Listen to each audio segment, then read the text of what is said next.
Okay, I'll just get started. My name's Jeff CUMPSTON. I work at the RWTH Aachen University in Germany as a postdoc with Professor Alexander Mitsos. Our group is focused on optimization techniques, and I'm applying that to the optimization of electricity generation scheduling from concentrating solar power plants. We work in collaboration in Work Package 2 under EOCOE with Hendrik Elbern from Forschungszentrum Jülich, and also with the Cyprus Institute with Sven Metzger.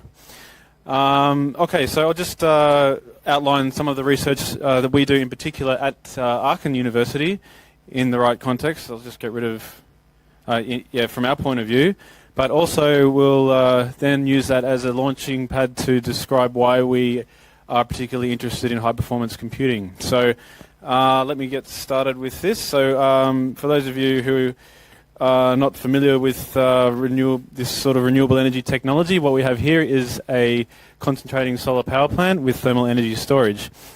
Here we have two tanks of molten salt. One is hotter than the other, and this houses the thermal energy that we use that's heated up by the sun, that we then use to drive a conventional power cycle for electricity generation at times when the sun is not necessarily shining. So this is what we call dispatchable solar power, and this is why this technology is particularly interesting as opposed to solar photovoltaics. So the problem concept that we are facing is the thermal energy storage is the main justification for pursuing this kind of solar energy. Profits from the plant can be maximised by generating at times when the electricity spot price is maximum, but we're also subject to an intermittent input energy source. So an optimization needs to be made for the schedule in order to recover the most revenue from the power plant. So here are the variable inputs that we have to deal with. This is an example of 3 days from from southern Spain, where there's an important research platform called the Plataforma Solar de Almería. Excuse my pronunciation. And this is the input direct solar radiation that comes into our system. And here we have the fluctuating market price, and you can see that there's 3 days there in each time series, and there's a certain regularity to it, but also an element of unpredictability. So this is what we have to contend with. It's also important to notice that sometimes the peak energy price occurs after the sun goes down. So this is why it's particularly interesting for us to incorporate dispatchable energy with the technology that uses solar as input. How do I get rid of this bottom pane? Anyone? Nope. I just have to deal with it. Okay, so in order to begin to simulate how this works, we incorporate a basic energy balance model which has the input solar radiation being received by the solar tower that I showed you in the schematic before. And then there's an option to either store the energy for later use or to generate it immediately. We also have the option to pull energy out from storage to complement any energy that's coming in and being used to generate directly.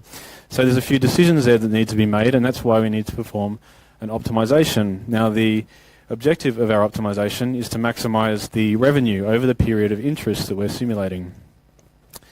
And that's subject to, and that is the product of the energy generated over the time times the variable spot price of electricity.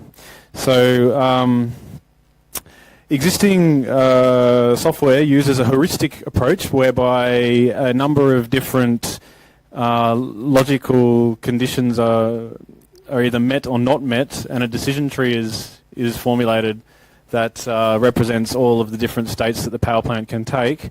And this heuristic is implemented in one of the most common modeling tools called System Advisor Model. Now this heuristic does not take into account any of the pricing factors that I talked about. It's it's not an optimization. It's just a sophisticated decision tree for the best plant operation approach. Now, the problem with this is that it basically just generates energy when it's present in the storage. And what we can see if we compare an optimized approach to the heuristic approach is that here we have our energy storage in our tank, and for each day the heuristic approach stores when the sun shines and then uses it until the tank's empty. Now when we use an optimization approach, we see that there's a more long-term vision that's being presented in the results, which shows that there's energy being kept overnight for the next day so that we can maximize production. Now I'm going to get to the point of why we need this for high performance computing for this. But before I do, I'll just show you some of the results that we have from some of our optimizations, just to show you the sort of work that we're doing. Now, here's the spot price of electricity and the DNI solar irradiance that I showed you earlier. And what we have here is a colourful representation of where the energy flows are going in order to maximise the revenue constrained by the energy balance model that I showed you earlier. So here we have the energy that's generated, pulled out from storage and generated. Here we have energy that's directly generated from the solar coming in.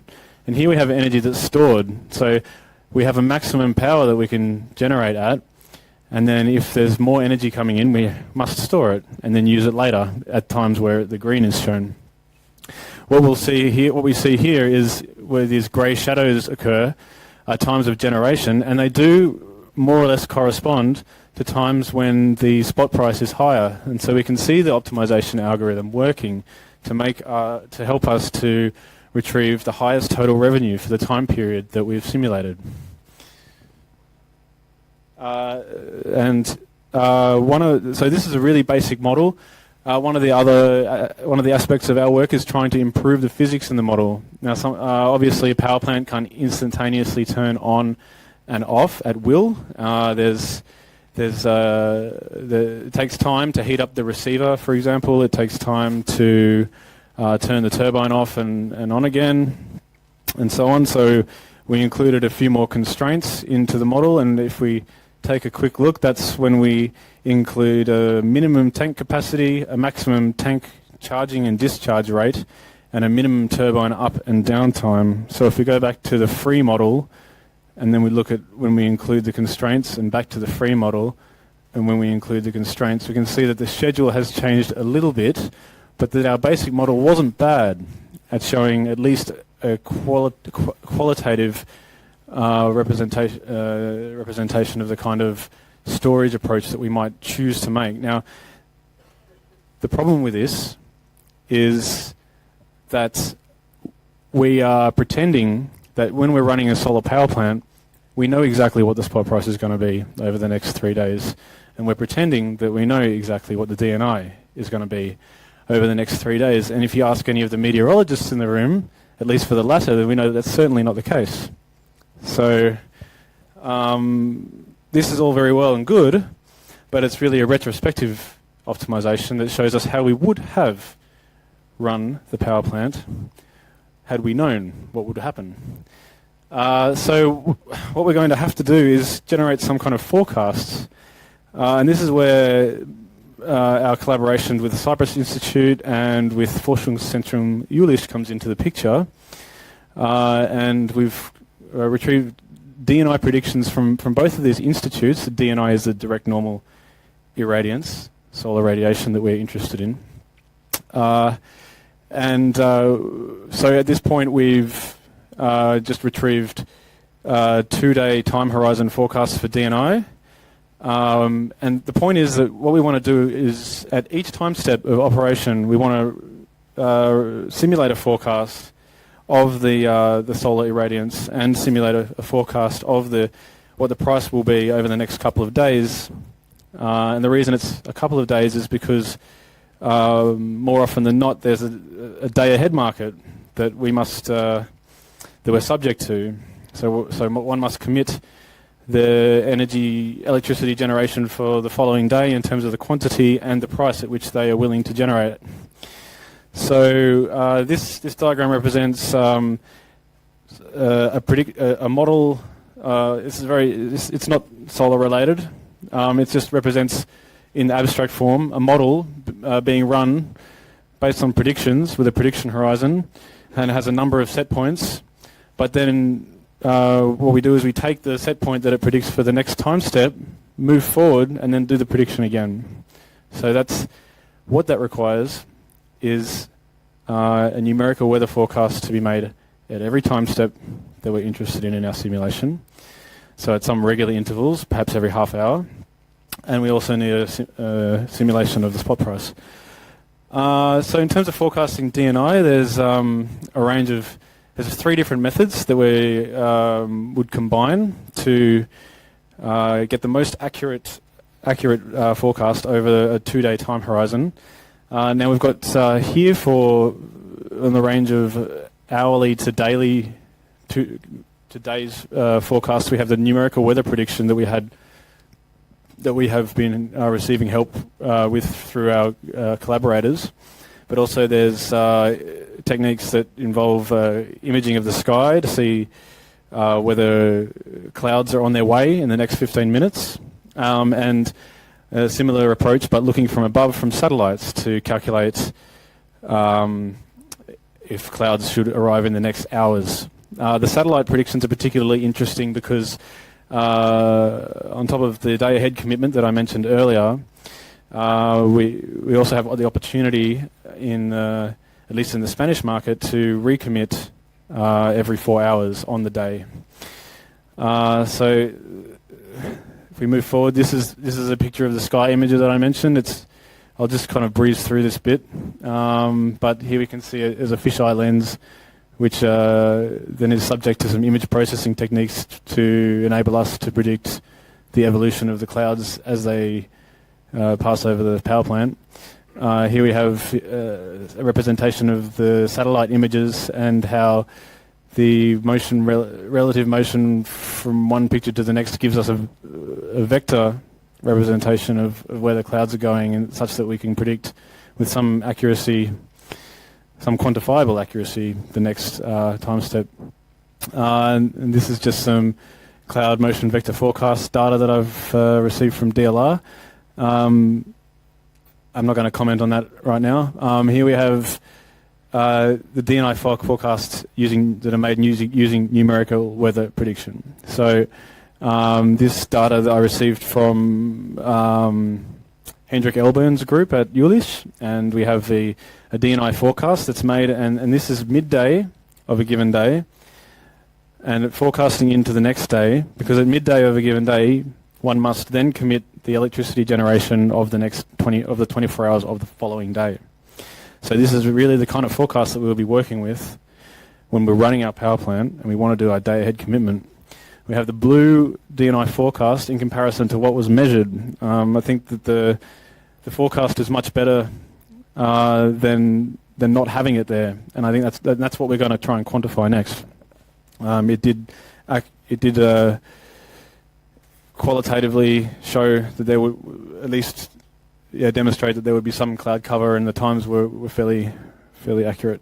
Also, we need to forecast the spot price, and we're doing this with a numerical technique called an ARIMA model, and this is an auto-regressive integrating moving average model. So it uses 3 numerical techniques in varying to various orders, in order to predict from historical data how the time series might progress in the future. This time horizon is far too long. It's half a month. So don't worry too much that it looks quite inaccurate, because it is. But we would be making time horizons of two days ahead for our predictions. We haven't implemented that into the model yet, but this is some of the next work that we'll do. So I'm not going to talk about that. So what we therefore need to do, and this is really where the high-performance computing element will come into the problem, is make spot price predictions using an ARIMA model, and also wavelet transformation, which is a technique for identifying longer trends over different timescales. And following a paper from which this image was taken, using neural networks to identify price spikes, which are really good opportunities for storage and later generation. If you can predict those in advance, it could be really profitable. So there's some good motivation for that. I think that's going to take some computing power. But I think what's really going to take the computing power is when we want to estimate or optimize subject to uncertainty in the solar radiation that's going to come in the following day. We want to do these numerical weather prediction forecasts, which are already very computationally intensive.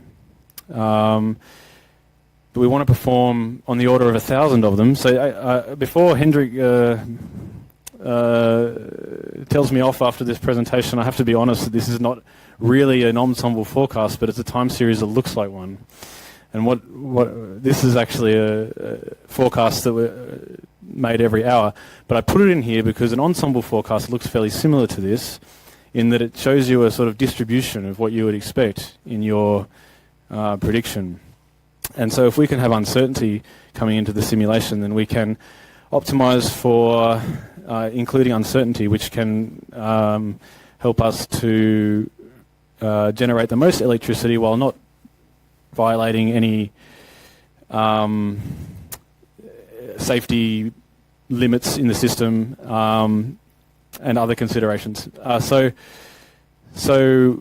if we want to generate numerical forecasts every half an hour, and if we want to generate 1,000 of them every half an hour so that we can include this uncertainty, then I think that this is going to take a lot of computational power. I don't think we've actually calculated how much it's going to take.